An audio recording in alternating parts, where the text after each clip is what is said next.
안녕하세요. 건강 365 아나운서 최인경입니다. 정기적인 위 내시경은 위장 질환을 확인할 수 있는 검사입니다. 특히 위암을 예방하고 조기 발견할 수 있는 방법인 거죠. 별다른 증상이 없어도 발생할 수 있는 게 암이기 때문에 검사를 통해서 확인할 수 있다는 건 다행이고 중요한 일인데요. 위암의 초기 단계라고 할 수 있는 조기 위암은 어떤 상태인 걸까요? 치료는 한결 수월할까요? 잠시 후에 알아봅니다. 그리고 신경 쓰이는 미세먼지, 특히 우리 건강에는 어떤 영향을 주는지 살펴보겠습니다. 건강 365 별의 I think I 듣고 시작하겠습니다. KBS 라디오 건강 365 함께하고 계십니다. 위암 진단을 받는 분들 중에는 위장 건강과 관련해서 아무 증상이 없었는데 위암이 왜 생겼을까 생각하지만 무증상이 증상일 수 있는 게 위암이라는 지적입니다. 정기적인 위 내시경이 강조가 되는 것도 그런 이유인 거죠. 특히 조기 위암으로 진단되는 초기라면 내시경으로도 치료가 가능한데요. 어느 정도의 상태일 때 조기 위암이라고 하는지 한양대학교 병원 소화기 내과 이상표 교수에게 도움 말씀 듣겠습니다. 교수님 안녕하세요. 네, 안녕하세요. 네, 반갑습니다. 조기 위암이라는 단어만으로도 일단 좀 안심이 되는 부분이 있습니다. 초기로 이해하면 될까요? 네, 쉽게 말하면은 아직 깊게 퍼지지 않은 초기 단계의 위암이라고 이해하시면 됩니다. 네. 이 단계에서 발견이 되면은 치료 성적이 아주 좋고요. 한국에서 조기 위암 5년 생존율이 네. 97% 정도 되는데 이거는 거의 세계 최고 수준입니다. 네. 그러니까 5년 생존율이 97% 정도라고 하셨는데 그러면 조기 위암을 내시경으로 암을 제거하면 완치라는 표현을 해도 되는 걸까요? 내시경 치료만으로도 완치를 기대할 수 있습니다. 치료 적응증을 잘 선정한다면 네. 조기 위암의 내시경 치료와 수술 쪽 치료의 예후에는 거의 차이가 없습니다. 네. 뭐 위암이 많이 진행되면 당연히 여러 증상들이 나타나겠지만요. 그럼 조기 위암으로 진단되는 경우에는 전혀 증상이 없는 상태도 있는 건가요? 네. 대부분은 특별한 증상이 없는 경우가 많습니다. 그래서 정기적인 위 내시경 검사가 그래서 중요합니다. 네. 그 우리 위를 생각해 보면 주머니처럼 생겼잖아요. 공간이 제법 넓은 거죠. 그래서 무증상으로 느끼기도 하나 보죠. 네. 위는 공간이 넓기도 하지만 일반적으로 통증 감각에 둔감합니다. 네. 따라서 큰 종양이나 궤양이 위 안에 있어도 증상이 없는 경우가 많습니다. 네. 통증 감각에 좀 둔감하다고 하셨는데 우리가 보통 속쓰림 느끼는 거는 통증하고 상관이 없는 건가요? 통증하고 상관이 있는데 네. 일반적으로 위 궤양이 큰 위궤양이 있다 했을 때 증상이 있는 사람이 한 50% 정도만 있거든요. 네. 그리고 아무런 병변이 없어도 네. 속이 쓰릴 수도 있고 아. 그래서 내가 속이 쓰린 거하고 네. 실제로 내 위에 염증이 심하거나 궤양이 있는 거하고 반드시 일치하는 것은 아닙니다. 네. 정기적인 위 내시경으로 다행히 아무 문제가 없으면 2년에 한 번꼴로 검사를 하면 될까요? 네, 국내에서 권고하는 사항으로는 네. 40세 이상에서 2년에 한 번 위내시경 검사를 권장하고 있습니다. 네. 다만 위험 요인이 있는 경우 더 자주 검사하기도 하는데요. 예를 들어서 심한 화생성 위암이 있다거나 네. 위암이나 선종의 과거력이 있는 사람 같은 경우는 1년마다 검사하도록 하고 있습니다. 네. 화생성 위험이 뭔가요? 헬리코박터 감염이 되고 나면 네. 위에 구조적인 변화들이 생기게 되는데 이제 처음에 위축성 위염이 되었다가 그게 화생성 위염이 되었다가 네. 이제 그런 변화가 심해지면은 위암이 발생될 가능성이 높아지게 됩니다. 네. 그럼 위암이 의심될 때 내시경에서는 어떻게 나타날까요? 용종으로 판단을 하게 되는 건가요? 내시경으로 봤을 때 점막 색깔이 변했거나 네. 혹은 약간 파이거나 튀어나온 부분을 발견하고 네. 조직 검사를 해서 확진을 하게 되는데요. 작은 조기 위암은 사실상 발견이 좀 어려운 경우도 있습니다. 네. 그래서 내시경 검사를 받을 때는 내시경 전문의의 진료를 받는 것을 권고드립니다. 네. 우리가 그 내시경을 받았을 때 이제 용종이 있어서 떼어냈다 이런 얘기를 듣는데요. 그럼 발견되는 용종은 일단 모두 조직 검사를 하게 되는 건가요? 용종이 있어도 육안적으로 봤을 때 네. 암이거나 아니면 암으로 진행할 가능성이 있는 용종이 아닐 것으로 생각되는 경우에는 네. 조직 검사나 제거가 필요 없는 경우도 많이 있고요. 네. 그게 이제 의사가 보고 판단을 해서 필요하다면 조직 검사를 하게 됩니다. 네. 그럼 조기 위암은 어떤 상태일 때 진단이 되는 건가요? 암이 위 점막이나 점막 아래층까지만 있는 상태를 조기 위암이라고 분류합니다. 그 암세포가 점막이나 점막 아래층까지만 침범한 상태라고 말씀하셨는데요.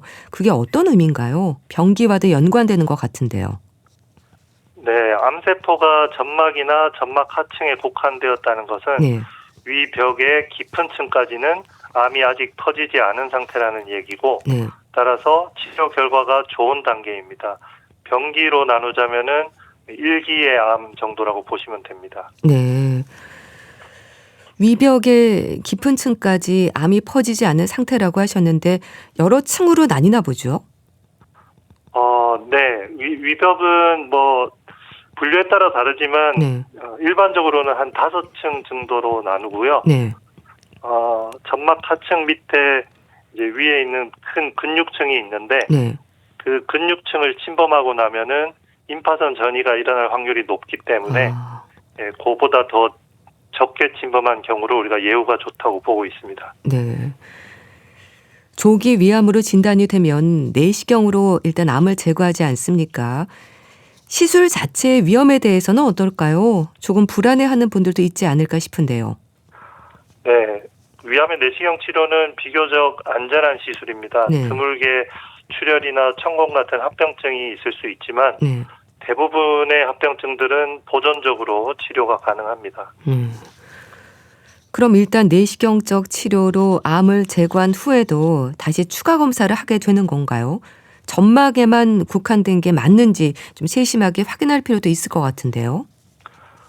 네. 제거한 조직을 현미경으로 자세히 검사해서 암이 완전히 제거됐는지 확인합니다. 네. 또한 암이 재발하거나 위점막의 다른 부위에 병변이 발생하지 않는지 네. 정기적으로 내시경 추적 검사를 하게 됩니다. 네.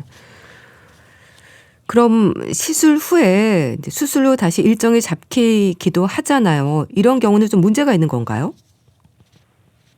검사 결과에 따라서 일부 환자에서는 추가 수술이 필요할 수는 있습니다. 네. 시술 환자의 어느 정도가 다시 수술을 해야 될까요? 적응증에 따라 다르겠지만 네. 대략 한 10% 정도 환자에서 추가 수술이 필요할 수 있습니다. 그럼 여기에서는 점막 아래 어디까지 위암세포가 들어가 있는지가 중요한 건가요? 네. 얼마나 깊이 퍼졌는지가 치료 방법을 결정하는 가장 중요한 기준입니다. 네. 그렇지만 이제 암의 침범 깊이 이외에도 조직학적인 악성도, 궤양의 유무, 병변의 크기 같은 것들을 고려해서 네. 추가 수술을 해야 하는지 안 해야 하는지를 결정하게 됩니다. 네. 그러니까 이런 경우에는 내시경으로는 알 수가 없어서 시술 후에 또 현미경으로 추가 검사를 하는 거네요. 네, 맞습니다. 절제한 조직을 현미경으로 검사해서 정확하게 확인하게 됩니다. 네. 그럼 이렇게 추가 수술을 한다는 거는 병기로는 2기 이상이 되는 건가요? 꼭 병기로만 나눠지진 않고요. 네. 아까 말했던 침범 깊이, 악성도, 궤양, 병변의 크기 같은 것들을 따지는데, 네. 그건 좀 복잡한 내용이라 이제 의사들이 그걸 가지고 따져가지고 네. 가장 중요한 것은 임파선 전이의 가능성이거든요. 네. 내시경으로 떼어냈을 때는 수술하는 것처럼 주변부의 임파선을 다 긁어낼 수는 없기 때문에 네. 임파선 전이의 가능성이 있다고 생각된다면 수술을 보내는 거고요. 네. 임파선 전이의 가능성이 거의 없다라고 판단이 되면 내시경 치료로 끝나게 됩니다. 네. 그런데 환자 입장에서는요. 이제 시술을 했는데 다시 또 수술해야 한다는 말을 들으면 걱정이 많을 것 같습니다.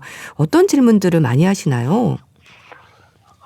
일단 그 처음에 조직 검사에서 암이 안 나오고 예. 암 전 단계로 나오더라도 나중에 혹을 떼고 나면은 암이 나오는 경우도 일부는 있거든요. 네.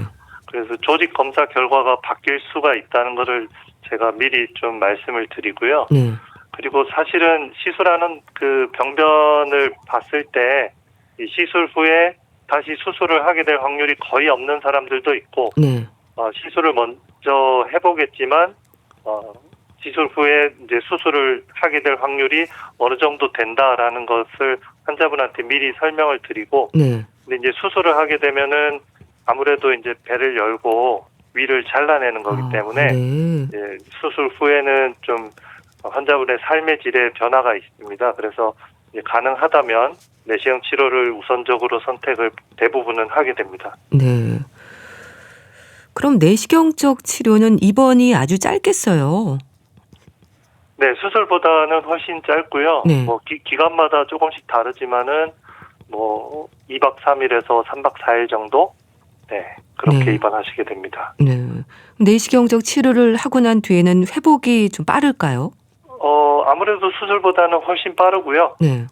그렇지만 이제 시술을 받게 되면은 이제 위에 큰 궤양이 남게 되거든요. 아. 그래서 이 상처가 아무는 데는 보통 약을 잘 드시더라도 네. 한두 달이 걸립니다. 따라서 초기에는 이제 내시경 절제술 하고 나서 네. 자극적인 음식이나 술은 피하고 네. 의사한테 처방된 약을 충분한 기간 드셔야 합니다. 네. 일단은 뭐 소화나 위장 증상 같은 게 있을 수 있겠네요. 네, 시술 후에 증상이 좀 있을 수 있지만 네. 대부분은 소화 기능에는 큰 문제가 없습니다. 일시적으로는 속쓰림이나 더부룩함이 있을 수 있지만 시간이 지나면 되게 좋아집니다. 네. 약을 또 처방받는다고 하셨는데 약은 뭘 먹는 건가요? 위산 분비 억제제를 받게 되는데 네. PPI나 아니면 PCAB이라는 약이 있거든요. 네. 이제 그런 약을 보통 한두 달 정도 처방받게 됩니다. 네. 한두 달 정도 꾸준히 드시고 나면 상태가 좋아지는 건가요? 네. 뭐 일일이 다 내시경으로 확인하진 않지만 네. 대부분 이제 추정 내시경은 6개월 정도 있다가 보는 경우가 많은데 네. 이제 그때쯤 돼서 확인하면은 궤양은 다 깨끗하게 아물어 있거든요. 네. 예. 대신에 이 아무는 기간 동안에는 드시는 음식 같은 것도 조심을 좀 하셔야 되겠네요. 네. 뭐 특별히 뭐 금기할 만한 음식은 없지만 네. 기본적으로 이제 자극적인 음식들은 좀 피하도록 권고하고 있고요. 네. 음식보다는 이제 궤양을 좀 유발할 수 있는 약재 같은 것들, 가장 흔히는 소염 진통제 같은 것들, 네. 이런 것들은 피하도록 권고하고 있습니다. 네. 아무래도 조기 위암 상태에서 발견되는 것도 다행이지만 가장 좋은 건 예방이지 않습니까? 내시경 검사 결과로 헬리코박터균, 장상비 화생과 같은 소견이 나올 때 긴장하게 되는데요. 어떻게 이해하면 될까요? 네, 아까 말씀드린 대로 헬리코박터 감염이 이제 위암의 가장 중요한 위험 인자이고 네. 위축성 위염이나 장상피 화생은 헬리코박터 감염의 결과라고 보시면 됩니다. 네. 예를 들어서 화생성 위험이 없는 사람보다 있는 사람의 위암 발생률이 10배 이상 높다고 되어 있습니다. 네. 헬리코박터 감염의 경우에는요.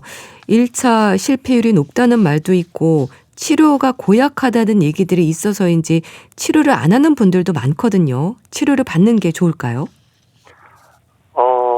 지금 우리나라 가이드라인에 따르면은 이제 모든 사람들한테서 일괄적으로 헬리코박터 검사를 하고 균 치료를 다 해라 이렇게 되어 있지는 않고요. 네. 그렇지만 이제 비교적 젊은 사람한테서 균이 발견되었다면은 네. 재균 치료하는 것이 이제 이득이기 때문에 네. 재균 치료를 좀 강력하게 권고하고 있고요. 네. 반드시 재균 치료를 해야 되는 적응증들이 있습니다. 네. 예를 들어 뭐 위암이 생겼었다든지 위궤양이 생겼었던 사람이라든지 여러 가지 적응증이 있는데 네. 그 적응증에 해당하면은 반드시 재균 치료를 하도록 되어 있습니다. 네. 그렇게 재균 치료를 해도 다시 또 생길 수 있습니까? 재균 치료 원칙적으로는 이제 우리가 태어날 때는 아무도 이 균을 갖고 있지 않고 외부에서 감염되는 거거든요. 네. 그래서 재균 치료를 하면 균이 없어진 건데 네. 그리고 나서 나중에 검사를 해봤더니 균이 다시 나왔다 하면은 이거는 다시 재감염되었을 수도 있고 네. 아니면은 이제 실제로 재균 치료가 성공하지 않았는데 위 음성으로 나와서 성공한 것처럼 이제 확인되었을 가능성도 있습니다. 네. 그럼 헬리코박터 감염이 있을 때 좀 증상이 있나요? 헬리코박터 감염 자체로는 증상이 없고 네. 헬리코박터 감염이 뭐 심한 위염을 만든다거나 네. 아니면 궤양을 만든다거나 그러면은 증상이 나타날 수도 있습니다. 일반적으로는 증상이 없다고 보시는 게 맞을 것 같습니다. 또 장상피 화생도 말씀하셨는데요. 장상피 화생도 검진 결과로 흔히 듣게 되는데 어떤 상태로 보면 될까요? 이것도 이제 아까 말씀드린 바와 같이 네. 이제 처음에 헬리코박터 감염이 대부분 이제 어린 시절에 균이 들어오고 네. 그게 이제 위 안에서 결절성 위염 같은 것들을 만들고 그게 시간이 지나면서 위벽이 얇아지면서 위축성 위염 상태가 되고요. 네. 위축성 위염이 오래 지나게 되면은 점점 마치 이제 조직학적으로 장 밑에 있는 대장에 있는 상피처럼 네.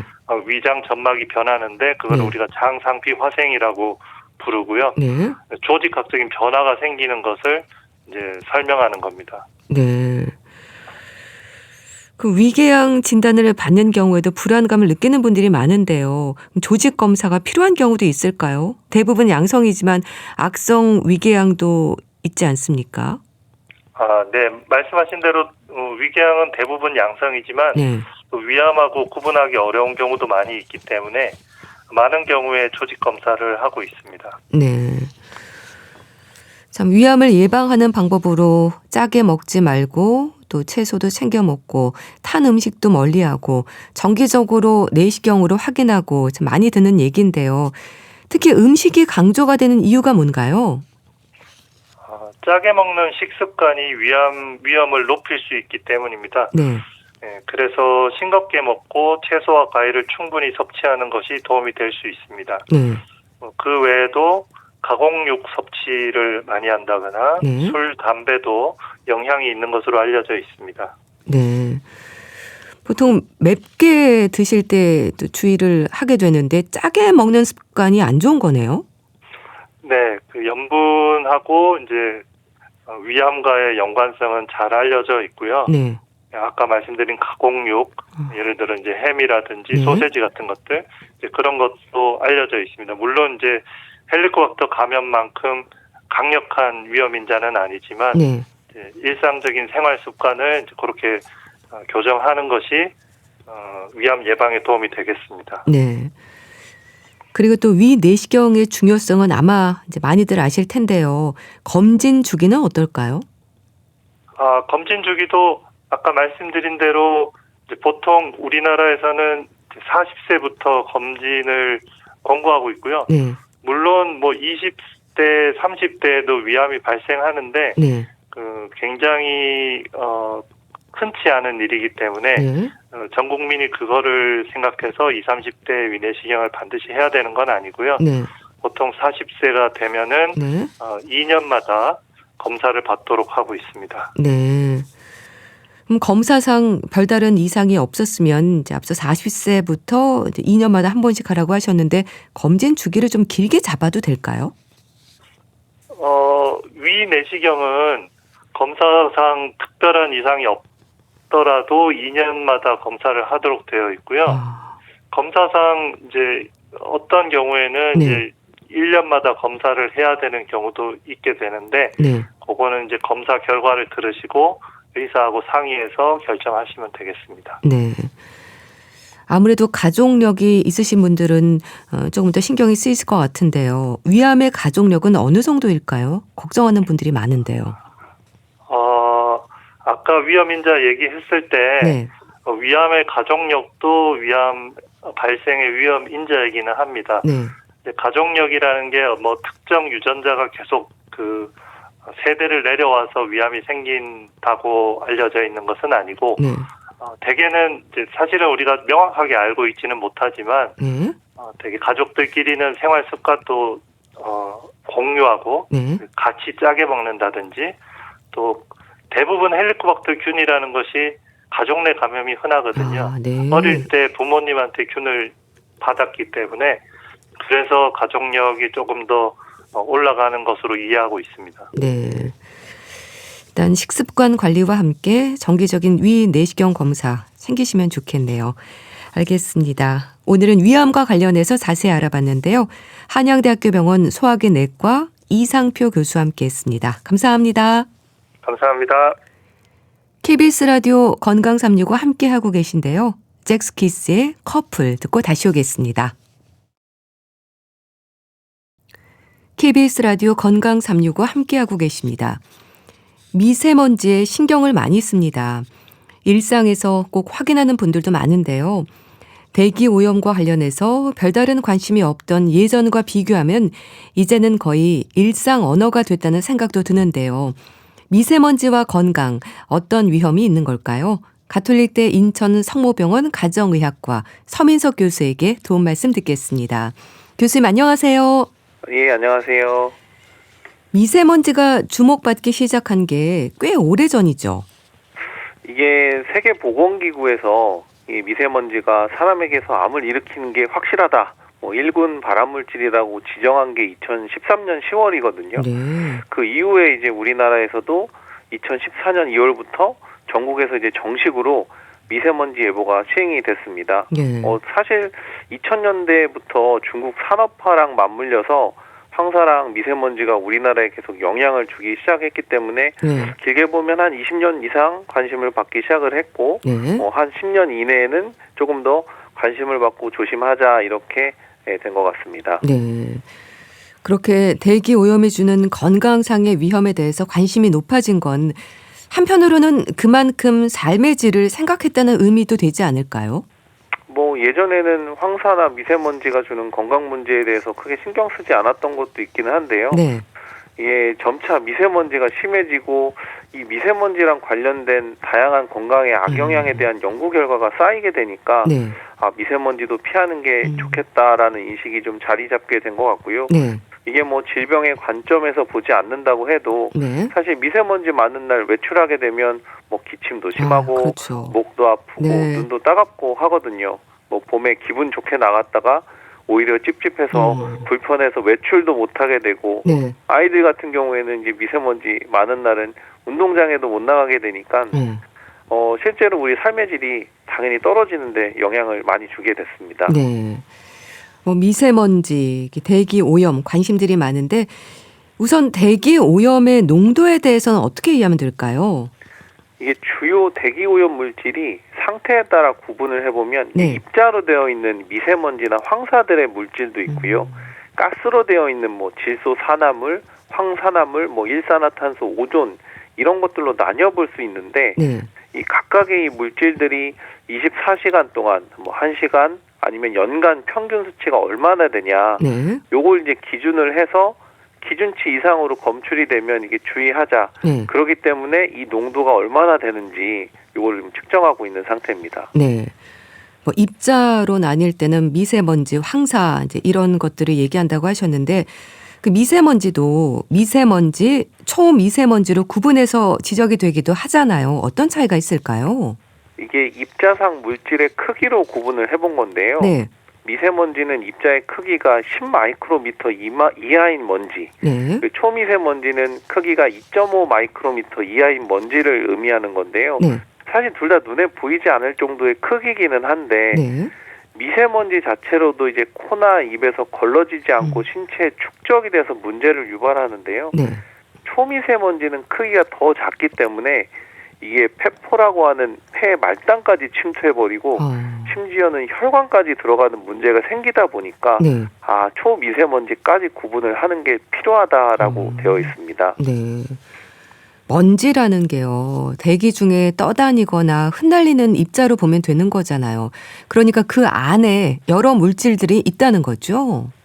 우리가 눈으로 보이지 않기 때문에 사실 그냥 먼지를 구분하기는 좀 어렵지만 네. 이런 이제 미세먼지 안에는 다양한 물질이 있기는 합니다. 뭐 절반 이상은 황산염, 질산염, 암모늄 같은 화학 물질들이 들어 있고요. 네. 뭐 유기탄소나 원소, 탄소 등의 탄소류가 한 16% 정도 네. 되어 있고 그 외에 이제 유해 중금속인 뭐 철, 크롬, 망간, 비소, 납 이런 것들과 함께 네. 벤조피렌과 같은 한 600여 개 이상의 유해 화학 물질이 포함이 되어 있습니다. 네. 유해 화학 물질들이 포함되어 있다고 하셨는데 그렇게 건강에 좀 안 좋은 영향을 주는 물질들이 포함되어 있기 때문에 걱정을 하게 되는 걸 텐데요. 어떤 문제가 생길 수 있을까요? 이런 여러 가지 물질들이 포함이 되어 있고 실제 건강에 영향을 주기 때문에 우리가 미세먼지를 조심하는 건데요. 네. 황산화물 같은 경우에는 숨 쉴 때 이게 상기도로 흡수가 되면 기관지나 눈, 코 점막에 일단 자극을 주고요. 네. 만성적으로 노출이 되게 되면 폐렴, 뭐 기관지염, 천식, 폐기종과 같은 폐질환 유발이 가능하다고 되어 있습니다. 네. 뭐 질소 산화물도 황산화물과 마찬가지로 자극을 줄 수 있고 심하면 폐출혈, 폐수종 같은 질병의 발생도 유발할 수 있다고 되어 있고요. 네. 초미세먼지가 조금 더 문제일 수 있는데 이게 혈관으로 흡수가 되면 만성염증을 유발하게 되고요. 네. 실제 뭐 뇌라든지 뭐 동맥 여기에 영향을 주면서 뇌질환, 뭐 뇌혈관, 심혈관 질환이 생길 수도 있고 네. 심지어는 초미세먼지에 많이 노출이 되면 자살률이 4배 정도 높아진다라는 연구도 네. 있고 우울증의 위험이 50% 이상 증가된다는 그런 영향도 있습니다. 네. 이게 뭐 폐나 심장, 뇌 이런 부분뿐만이 아니라 눈으로는 결막염, 안구 건조, 안구 표면의 손상도 유발하고요. 네. 피부, 모공까지 침투해서 염증이 생기면 여드름이나 아토피가 좀 심해질 수 있습니다. 네. 그리고 1급 발암물질이라고 말씀드렸는데 여러 가지 암의 발생이 늘어날 수 있어서 주의가 필요합니다. 네. 미세먼지의 정도를 얘기할 때 PM으로 표시하지 않나요? 그럼 수치상으로 볼 때 미세먼지와 그렇게 위험도가 더 높은 초미세먼지 기준이 뭔가요? 이게 미세먼지가 대기 중에 떠다니는 이제 아주 작은 미립자라는 걸 표현하는데 네. 이 영어로 이제 particulate matter라고 하고요. 이게 PM 이게 줄여서 표현을 하는 거고 네. 크기에 따라서 이제 PM10이다. 아 그러면 이게 10 마이크로미터 이하의 크기 먼지다. 네. 또 크기가 이제 머리카락보다 훨씬 작은 그런 크기고요. PM 2.5 이렇게 부르는 건 2.5 마이크로미터 이하의 입자인 초미세먼지. 네. 즉 이제 입자의 크기를 가지고서 미세먼지와 초미세먼지를 구분하는 겁니다. 네. 미세먼지 농도가 높다라고 하면 이제 외출을 좀 삼가하게 되는데요. 하늘이 좀 뿌옇게 보이면 오늘 미세먼지가 높은가 짐작을 하잖아요. 그런데 사실 눈으로 보기에 하늘이 파랗고 맑은 날에도 미세먼지 위험에서 안심할 수 없다는 말도 하거든요. 어떨까요? 뭐 앞서서 이제 미세먼지가 머리카락보다 훨씬 작아서 눈에 안 보인다라고 말씀을 드렸습니다. 네. 그래서 이게 밖이 맑아 보인다고 해도 실제로는 미세먼지가 많을 수 있는 부분이 있거든요. 그래서 물론 이제 육안적으로는 잘 보이진 않지만 네. 미세먼지가 많은 날 당연히 하늘이 좀 뿌옇게 보일 수는 있는데 이게 이제 먼지랑 수증기랑 엉겨버리면 네. 빛이 좀 산란이 되면서 뿌옇게 보일 수도 있는 겁니다. 당연히 밖을 봤을 때 뿌옇다. 그러면 그날은 더 미세먼지를 안심할 수 없는 거지만 네. 맑다고 해도 미세먼지가 높을 수 있으니까 늘 미세먼지 주의보에 귀 기울이셔야 합니다. 네. 뭐 황사가 있는 날은 사실 좀 눈에도 보이던데요. 많이 듣게 되는 황사는 일반적인 흙먼지와 비교할 때 어떻게 이해하면 될까요? 이 황사라는 거는 중국 북부, 몽골의 건조한 사막, 황토지방에서 이 미세한 흙먼지가 바람을 타고 날아오는 자연 현상으로 되어 있거든요. 그러다 보니까 주로 구성 성분이 토양으로 되어 있는 건 잘 알려져 있습니다. 실제 미세먼지랑 비교했을 때 네. 크기의 차이도 없는 것으로 알려져 있는데요. 네. 우리가 이제 보통 이제 운동장 같은 데 생기는 일반적인 흙먼지와 비교해서 큰 차이가 있는 것은 아니지만 이게 날아오는 곳이 중국과 몽골에서 봄철에 좀 날아오는 특징이 있다. 네. 근데 이제 문제라는 거는 일반 흙먼지와 비교해서 공업화 때문에 중금속의 오염물질까지 포함돼서 날아오기 때문에 네. 사실 우리 건강에도 유해하지만 반도체 산업 같은 데도 영향을 줄 수 있다라는 점에서 중국 황사가 조금 조심을 해야 되는 부분이 있습니다. 네, 그렇군요. 우리나라 미세먼지의 분류 기준을 보면요. 좋음, 보통, 나쁨, 매우 나쁨 이런 식으로 표시를 하잖아요. 이건 또 기준을 어떻게 이해하면 될까요? 미세먼지 등급이 이제 뭐 좋음, 보통, 나쁨, 매우 나쁨의 4단계로 이제 구분이 되는데요. 네. 이게 일평균 농도에 따라서 기준이 달라지는데 미세먼지가 1 입방미터당 30 마이크로그램 이내면은 좋음이고 네. 31에서 80 정도면 보통, 81에서 150 사이면 나쁨, 네. 151 이상이 넘어가면 매우 나쁨으로 구분이 됩니다. 네. 그럼 기준에 따라서 외출을 자제하거나 환기를 해야 된다거나 마스크를 꼭 써야 한다거나 이렇게 판단하면 되는 건가요? 뭐 아무래도 나쁘거나 매우 나쁨이면은 건강에 좋지 않다라고 볼 수 있는데요. 네. 실제로 나쁨 단계에서는 장시간 또는 무리한 실외 활동을 제한하도록 권고하고 있고요. 네. 매우 나쁨이면 실외 활동 자체를 제한하고 특히 이제 어린이나 노약자 같은 민감군에서는 실내에 좀 머무르는 것을 권유합니다. 네. 마스크 착용에서는 사실 나쁨 수준 이상에서 착용하는 것이 좋기는 하고요. 네. 일단 식약처에서 인증한 보건용 마스크 KF80, 94, 99 이런 걸 좀 사용을 해야 미세먼지나 초미세먼지를 효과적으로 막을 수가 있습니다. 네. 그리고 환기에 있어서도 사실 실내먼지가 미세먼지가 나쁨 단계 이상에서는 환기를 잘 안 하는 경우도 있기는 한데요. 네. 그런데도 하루에 한 3분에서 5분 정도의 짧은 시간 동안 하루에 3번 이상 환기를 해주는 게 좋다. 네. 대신 이제 환기를 하고 나서는 이제 공기청정기도 사용을 해서 네. 실내 그 미세먼지도 조절해주는 게 좋다라고 되어 있습니다. 네. 일평균 농도를 본다고는 하셨는데요. 그럼 기준치는 하루 중에 어느 시간대를 기준으로 하고 그런 건가요?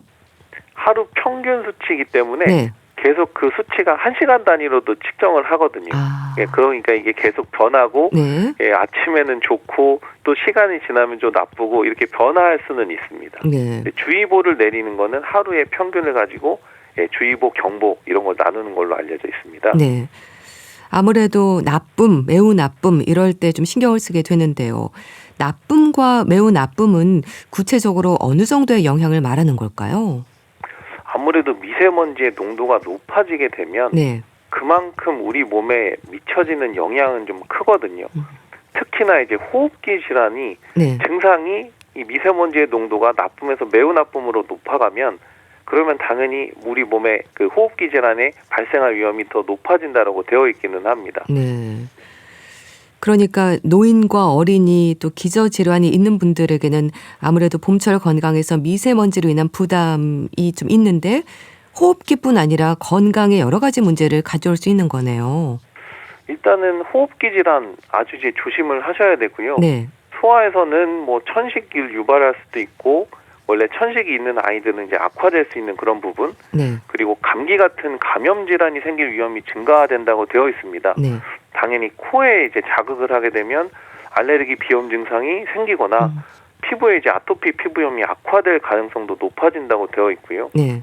뭐 이제 임신한 상태에서 태아가 이제 이런 미세먼지나 초미세먼지에 노출이 되게 되면 아니면 신생아 때 네. 노출이 됐을 때는 뇌 기능에도 영향을 줘서 네. 조절을 잘 못한다든지 사회성이나 기억력 저하, 네. 성장 지연, 조산 이런 것과도 관련이 되어 있다고 되어 있습니다. 노인 같은 경우에는 조금 더 문제가 될 수 있는데 네. 이게 미세먼지가 혈관으로 침투해서 염증을 유발하면 피가 이제 끈적거리게 되거든요. 혈전이 생기면 심근경색, 뇌경색의 발생 위험이 증가되고요. 뇌신경에 영향을 줄 때 아까 이제 우울증, 네. 불안장애, 자살률이 늘어난다고 보고되어 있는 것도 있고 이제 심지어는 눈에 들어가면 노인성 환방변성과 같은 망막 질환이 악화되거나 네. 결국에는 이런 여러 가지 질환으로 인해서 사망률이 높아질 수 있다라고 되어 있는데 초미세먼지가 증가하면 네. 고령자의 사망 위험이 13.9% 증가하는 것으로 되어 있습니다. 그렇기 때문에 노인에서는 이 만성 폐질환, 심장 질환이 동반되어 있는 경우들이 워낙 많기 때문에 네.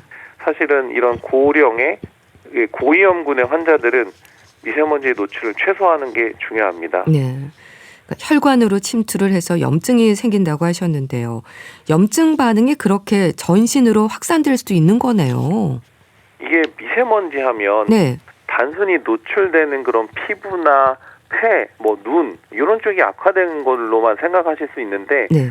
문제는 연구 결과를 보면 이 초미세먼지가 너무 작아서 혈관까지 침투하고 네. 그 혈관에 침투한 그 물질들이 염증 반응을 유발한다는 거고요.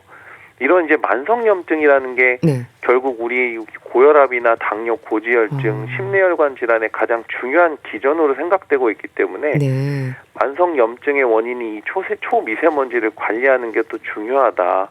실제로도 우리나라에서도 뇌혈관이나 심장혈관에 혈전이 생겨서 사망률이 증가한다는 것도 보고된 바가 있고, 그렇다고 해서 우리가 한번 이런 초미세먼지에 노출이 되었다고 이게 심각하게 걱정을 해야 되는 건 아니고요. 네. 이게 이제 장기적으로 지속적으로 노출이 돼서 네. 생긴 만성염증이 문제가 되기 때문에 평소에 최대한 미세먼지에 대한 노출을 피하는 게 중요하다는 걸 말씀드리고 싶습니다. 네. 지속적으로 노출되면 이제 만성염증이 생기고 이런 부분이 문제가 될 수 있다고 하셨는데요. 그러니까 미세먼지로 인한 위험으로 이제 말씀하셨듯이 천식이라든지 만성 폐쇄성 폐질환이 지적이 되기도 하지 않습니까? 증상을 좀 악화시킬 수 있다는 걸까요? 미세먼지의 영향에서 가장 직접적으로 증상을 느낄 수 있는 게 사실 폐 질환이거든요. 그렇죠. 아무래도 미세먼지 많은 날 천식이나 만성 폐쇄성 폐질환 있는 분들이 외출을 하면 아마 힘들어서 다시 들어오실 텐데 네. 이 미세먼지에 노출이 되면 이 천식 환자의 경우에는 그 미세먼지가 폐 속에 있는 기관지를 급격하게 좁아지게 합니다. 호흡곤란도 생기고 기침이나 천명음도 생길 수 있는데 네. 사실 심하면 천식 발작 때문에 응급 상황이 생길 수도 있는 부분이 있고요. 네. 만성 폐질환 같은 경우에는 이런 이제 미세먼지가 폐포를 지속적으로 손상을 시키고 기도를 좁아지게 하면서 증상을 급격하게 악화시킬 수도 있지만 네. 이게 만성적인 노출에 의해서는 지속적으로 폐 기능이 떨어지기 때문에 장기적으로 보면 입원할 가능성, 사망할 위험성이 증가되는 게 문제가 될 수 있습니다. 네. 미세먼지가 일군 발암 물질이라는 점에서도 걱정이 되는데요. 폐암의 위험과도 연관이 되는 건가요? 폐암뿐만이 아니라 여러 다양한 암의 발생 위험이 증가되는 걸로 알려져 있는데요. 네. 이 초미세먼지가 폐포 깊숙하게 침투하면서 기도와 폐에 지속적인 염증을 유발한다고 말씀을 드렸는데요. 네. 이 염증이 이제 장기화가 되면 그 산화 스트레스가 생기고 세포가 손상이 됩니다. 손상이 되는 과정 중에서 DNA가 손상이 되면 이상이 생긴 그 DNA에서 암세포가 생기는 거거든요. 이런 돌연변이 때문에 폐암의 발생 위험이 높아진다라고 되어 있고요. 네. 우리나라 이제 국민건강보험공단 자료를 보면 암 관련 연구에서 실제 폐암뿐만이 아니라 전립선암, 심장암의 발생 위험도 미세먼지 노출이 높은 사람한테서 증가한다고 보고된 바가 있습니다. 그럼 미세먼지 농도와 상관없이 일단 조심하는 게 좋겠네요. 미세먼지에 대한 노출에 대해서는 최대한 줄이는 게 좋고요. 네. 사실 이게 좋음 단계나 보통 단계에 있다고 해도 미세먼지가 전혀 없는 것은 아니기 때문에 네. 농도가 높지 않아도 이게 결국 노출이 쌓이게 되면 장기적인 건강의 문제를 유발할 수 있어서 최대한 노출을 줄이는 게 중요합니다. 네. 그 미세먼지나 황사가 심한 날은요, 코 속에 또 먼지가 보이고요, 옷에서도 먼지 냄새가 나기도 하는데 가래에서도 검게 나오기도 하지 않나요? 맞습니다. 이게 중요한 거는 우리 몸의 방어 기제 때문에 네. 가래라든지 콧물, 코딱지를 통해서 사실 우리 몸에 들어온 대부분의 먼지들을 걸러내려고 하는 거거든요. 그렇군요. 그런데 미세먼지나 초미세먼지는 네. 너무 크기가 작아서 이걸로 다 걸러내지 못한다는 게 문제입니다. 그렇기 때문에 정상적인 방어 기제로 못 막는 이런 이제 크기가 작은 미세먼지 같은 경우에는 마스크를 써서 막아내거나 네. 외출을 좀 자제하거나 이럴 필요성이 있다는 거죠. 네. 그런데 미세먼지 농도 수준이 나쁠 때 우리 몸에 얼마나 안 좋을까 얼른 와닿지는 않거든요. 담배 연기를 마시는 것과 비교가 되던데요. 미세먼지나 담배 연기나 모두 1급 발암물질로 알려져 있는데요. 네. 사실 비교한 연구들이 있기는 합니다. 국내 연구 결과를 보면 담배를 피고 나서 5분 뒤에 흡연자의 그 날숨에서 나오는 초미세먼지 농도를 측정해 보니 781 마이크로그램이 검출이 됐다는 거죠. 네. 우리가 미세먼지 나쁨 수준이 151 이상이라는 걸 생각을 해보면 얼마나 흡연자의 날숨에서 나오는 초미세먼지가 높은지, 네. 예, 그걸 이제 간접적으로 추정을 해볼 수 있고요. 그리고 이제 실제로 이게 건강에 미치는 영향을 분석한 2022년도 미국에서 나온 연구가 있는데요. 네. 미세먼지나 초미세먼지를 줄여주면 세계 인구의 기대 수명이 2.2년이 늘어난다라고 발표를 했습니다. 네. 근데 담배를 생각을 해보면 네. 담배를 이제 끊었을 때 평균 기대 수명이 1.9년이 줄어드는 것과 비교를 해보면 네. 사실 미세먼지가 담배보다 더 위험하다라고 볼 수 있는 거죠. 네. 그만큼 조심해야 될 것 같은데요. 늘 조심해야겠지만 특히 봄철 야외 활동 후에는 잘 씻기, 양치질, 옷 털기 이런 기본적인 위생이 강조가 됩니다. 크게 영향이 있을까 싶지만 차이는 분명히 있는 거죠. 이게 미세먼지나 초미세먼지가 호흡기로 들어오는 것도 되게 중요하긴 한데 네. 피부 자극을 줄 수 있다는 점에서 보면 사실 피부 염증이 생기면 원래 이제 아토피 있는 아이들 아토피가 심해지기도 하고 소아청소년에서 여드름이 악화될 수 있거든요. 네. 그리고 눈에도 결막염도 생기지 눈도 건조해지고 이물감이나 통증이 유발될 수 있는 부분이 있기 때문에 네. 사실 기본적인 위생 관리는 좀 하셔야 되기는 합니다. 네. 당연히 마스크 착용을 하지 않았을 때는 이런 미세먼지들이 목으로 들어오면서 인후통 유발할 수 있고 네. 이게 염증 유발할 수 있거든요. 그렇기 때문에 양체질로 입안에 미세먼지 제거하는 것도 중요한 부분이고요. 잘 씻어주는 거는 피부나 안구 쪽에 네. 침투되어 있는 미세먼지를 제거하는 그런 의미도 있을 수 있습니다. 외출복 같은 경우에는 들어오기 전에 이제 털어주시는 게 필요한데요. 네. 옷에 먼지가 이제 묻어있다 집에서 이게 날리게 되면 실내 공기가 오염되면서 결국 그 미세먼지가 내 건강에 문제를 유발할 수 있기 때문에 그렇겠네요. 털어주는 게 사실 별게 아닌 것 같긴 하지만 네. 중요한 부분일 수 있다. 물론 이런 여러 가지 씻는 거, 양치질하는 거, 옷 터는 부분보다 더 중요한 거는 마스크 착용이겠죠. 네. 그렇지만 외출 후에 이런 기본적인 위생 관리 하시는 것도 미세먼지에 대한 건강에 악영향을 최소화할 수 있으니 꼭 지켜보셨으면 좋겠습니다. 네. 마스크도 좀 쓰고 말씀 주신 기본적인 위생 좀 신경을 써야 되겠네요. 네. 오늘은 미세먼지가 우리 건강에는 어떤 영향을 주는지 살펴봤는데요. 가톨릭대 인천성모병원 가정의학과 서민석 교수와 함께했습니다. 감사합니다. 네, 감사합니다. 듀스의 여름 안에서 보내드리면서 인사드릴게요. 건강365 아나운서 추인경이었습니다. 고맙습니다.